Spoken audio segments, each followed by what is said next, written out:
இன்றைக்கி நாம் பார்க்க போகிறது 5 புள்ளி சிக்கு கோலம், 5 புள்ளி நேர் புள்ளி 1ல் நிப்பாட்டிக்கோங்க. இது ரொம்ப ரொம்ப ஈஸியான சிம்பிளான கோலம்.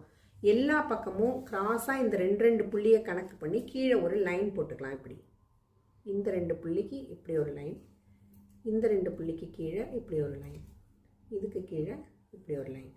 இப்போ ஒரு பி போடுற மாதிரி வளைச்சி எல்லா பக்கமும் உள் பக்கமாக வளைச்சி இப்படி நிப்பாட்டிக்கோங்க.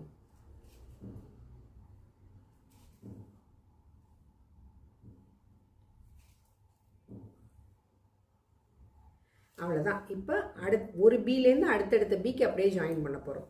இப்போது இந்த பியோட கீழ்ப்பக்க வளைவை இந்த பியோட மேல் பக்க வளைவுக்கு கொண்டு போக போகிறோம். பாருங்கள், இப்படி ஸ்ட்ரெயிட்டாக கொண்டு போய் இதில் ஜாயின் பண்ண வேண்டியதான். அடுத்து இந்த பியோட கீழ்ப்பக்கத்தை பக்கத்தில் இருக்கிற பியோட மேல் பக்கத்துக்கு இப்படி ஸ்ட்ரெயிட்டாக கொண்டு போய் இதில் வளைச்சி ஜாயின் பண்ண வேண்டியதான். இதோட கீழ்ப்பக்கத்தை இதோட மேல் பக்கத்தோடு ஜாயின் பண்ண போகிறோம். ஸ்ட்ரெயிட்டாக கொண்டு வந்து எப்படி இது லாஸ்ட். அவ்வளோதான். சூப்பர்.